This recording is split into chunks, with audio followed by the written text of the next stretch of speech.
이집트가 한국에 K9 자주포를 도입할 예정이라고 이집트 군사생산부 차관이 SNS에 밝혔습니다. 이집트의 마흐무드 가말 군사생산부 차관은 자신의 SNS에 11월 30일부터 열리는 이집트 방산 전시회인 이덱스 2021 기간에 K9 자주포를 이집트 현지에서 생산하기 위해 한국과 20억 달러의 계약을 체결할 것이라고 밝혔습니다. K9 자주포의 대당 가격이 40억 원에서 50억 원 사이이며 K9 자주포의 대당 가격을 50억이라고 치고 대략적으로 계산해봐도 이집트는 현지에서 한국의 K9 자주포를 200여 대 이상 생산하게 되는 것입니다. 현재 이집트를 위협하고 있는 최대의 위협은 터키입니다. 작년에 터키와 이집트는 충돌 직전까지 간 적이 있었습니다. 지금도 이집트의 이웃 나라인 리비아에는 터키군이 주둔하고 있으며 터키는 무인 항공기와 한국에서 K9 자주포의 기술 이전으로 개발한 피르티나 자주포 등을 리비아에 배치했지만 이집트에는 터키의 피르티나 자주포에 맞설 수 있는 최신의 자주포가 없었습니다. 당초 이집트는 2010년에 한국에서 K9을 도입하려 했지만 당시 아랍이범 민주화 운동이 거세게 일어 K9 도입이 지연되었고 2018년에 들어 자주포 도입 사업을 시작하여 한국의 K9 자주포와 프랑스의 세자르 자주포를 시험 테스트하여 최종적으로 K9 도입을 발표한 것입니다. 이집트의 K9 도입은 이웃나라인 리비아에 배치한 터키의 피르티나 자주포에 대항하기 위해 빠르게 도입이 결정되었으며 우리나라로서는 K9 자주포로 K9 자주포의 기술로 개발된 피르티나 자주포를 겨누는 웃지 못할 상황이 온 것입니다. 이집트와 터키는 앙숙관계이며 그리스와 터키와의 동지 중의 분쟁에서도 이집트는 그리스를 지지한 나라입니다. 앞서 말했지만 작년에 터키와 이집트는 충돌 직전까지 간 적이 있었습니다. 당시의 중동의 상황을 보면 리비아는 2011년 카다피 독재 정권이 무너진 뒤 서부를 통제하는 리비아 통합정부와 동부를 장악한 리비아 국민군으로 양분되어 내전을 벌이고 있었습니다. 하지만 리비아에 참전한 나라들은 자신들의 국익에 따라 지지하는 세력이 나누어져 있습니다. 터키와 이집트는 각기 다른 세력을 지지하는 것으로 알려졌습니다.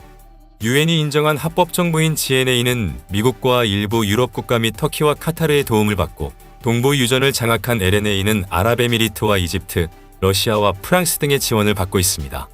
리비아 국민군을 지지하는 이집트 정부는 지난 6월에 리비아 내전에 이집트군이 개입하는 것을 공식 허용하기로 결정하자 이집트의 지지를 받고 있는 리비아 국민군 측은 이집트의 리비아에 대한 직접 개입은 국제적으로 정당화됐다고 주장했습니다. 터키는 이집트보다 먼저 리비아에 진출했습니다. 터키는 2019년 11월에 유엔이 인정한 합법정부인 리비아 통합정부와 군사 및 안보협약을 체결하고 작년 1월에는 GNA를 돕기 위해 리비아에 병력을 파견했습니다. 터키가 리비아 내전에 참전하자 리비아 내전은 터키가 지원하는 리비아 통합정부가 우세를 점하게 되었으며 이집트가 지원하는 리비아 국민군이 지배하고 있는 리비아 내륙의 유전지대는 위기를 맞게 되었습니다.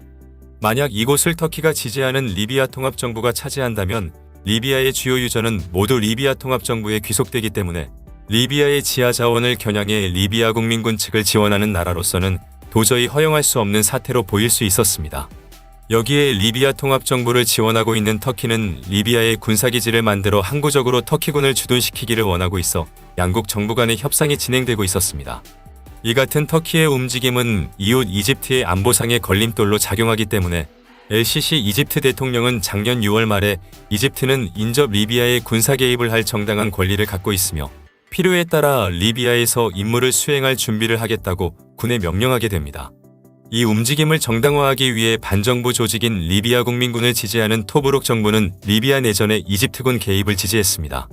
이러한 결정을 받아 이집트 의회는 리비아 군사 개입에 관한 법안을 심의하고 리비아에 대한 참전을 결정하게 됩니다. 이러한 이집트의 움직임에 리비아 통합정부와 터키는 유엔에 승인되지 않은 토브룩 정부의 결정은 아무런 정당성도 없다고 반발했습니다. 에르도안 터키 대통령은 작년 6월에 이스탄불에서 기자들과 만난 자리에서 터키가 리비아와 협력해온 역사는 500년이 넘는다며 우리는 결코 리비아 형제들을 혼자 두지 않을 것이라고 말했습니다.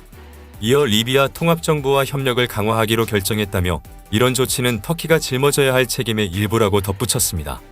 에르도안 대통령은 전날 리비아 국민군을 지지하는 리비아 부족장을 만난 LCC 이집트 대통령을 비판하기도 했습니다. 에르도안 대통령은 LCC 대통령을 언급하며 이집트가 반란군을 지원하는 것은 불법이라고 비판했습니다. 이집트의 LCC 대통령은 전날 부족장들을 만난 자리에서 이집트 정부의 목표는 리비아인들의 자유의지를 지지하는 것이라고 말했으며 부족장들은 이집트군이 리비아 주권을 보호하는 데 개입해야 한다고 주장했습니다. 특히 엘시시 대통령은 작년 6월에 리비아와 가까운 서부군 기지를 시찰하며 국경 안에서 어떤 임무도 수행할 준비를 해라. 필요할 경우 국경 밖에서도 그렇게 해야 한다며 리비아 내전 개입을 시사한 바 있습니다. 이집트 정부는 그동안 리비아 국민군에 은밀하게 무기 등을 지원해온 것으로 알려졌습니다. 만일 이집트가 리비아 내전에 정규군을 보내게 된다면 터키 정규군과 충돌할 가능성이 크며 지리적 조건으로 미루어 볼 때 터키가 압도적으로 불리할 수 있다라고 당시의 외신들은 밝혔습니다.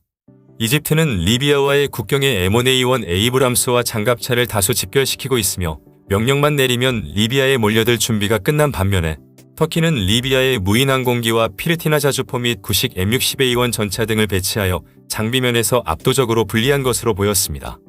또한 터키는 리비아에 기갑부대를 보내려면 해상 운송 방법밖에 없기 때문에 이집트 해군이 동지 중해에서 터키의 해상 수송을 차단하면 터키는 속수무책일 수밖에 없었습니다. 하지만 터키에는 시리아 정부군 전차와 장갑차를 배교대 파괴해 시리아 부대를 괴멸시킨 무인항공기 전력이 있어 이집트군도 터키의 무인항공기 전력을 경계했습니다. 이집트는 아프리카에서 가장 강력한 군사력을 보유하고 있으며 동시에 아랍 국가들 중에서도 독보적으로 강한 군대를 지니고 있습니다.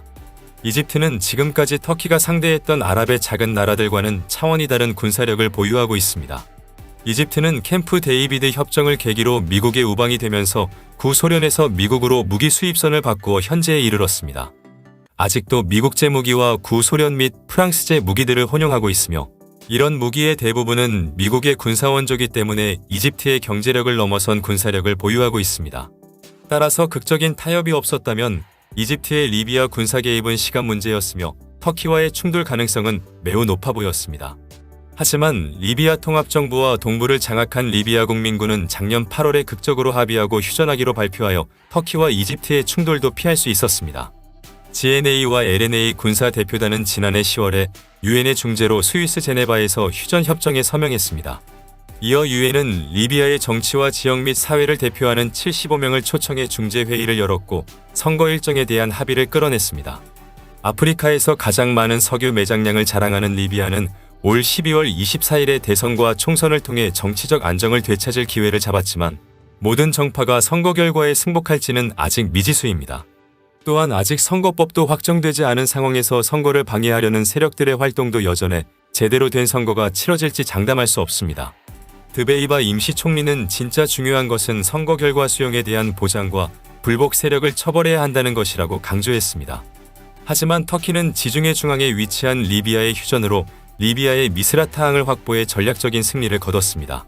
사실 이번 휴전의 이면에 터키는 리비아 통합정부와 미스라타항에 99년간 임대에 합의했으며 여기에 터키는 해군기지를 건설하고 함대를 주둔시킴으로써 지중해 전체에 군사적 영향력을 미칠 수 있게 되었고 특히 유럽의 언론들은 북아프리카에서 유럽으로의 난민 루트에도 절대적인 영향력을 갖게 될 것이라고 경계심을 높였습니다. 기본적으로 EU 규정상으로는 최초로 입경한 나라가 난민을 받아들이도록 되어 있기 때문에 EU 회원국 중에서도 지중해에 접하고 있으면서 터키와 국경을 맞대고 있는 그리스가 이 규정에 반발하고 있습니다. 즉, 터키는 리비아 난민들의 그리스 입국을 방치할 것이라고 그리스는 염려하고 있는 것입니다. 어찌됐든 앞서 말했듯 리비아의 모든 정파가 선거 결과에 승복할지는 아직 미지수이며 결과에 따라서는 선거 이후에 다시 리비아에서 내전이 발생할 수 있다라는 외신도 볼 수 있습니다.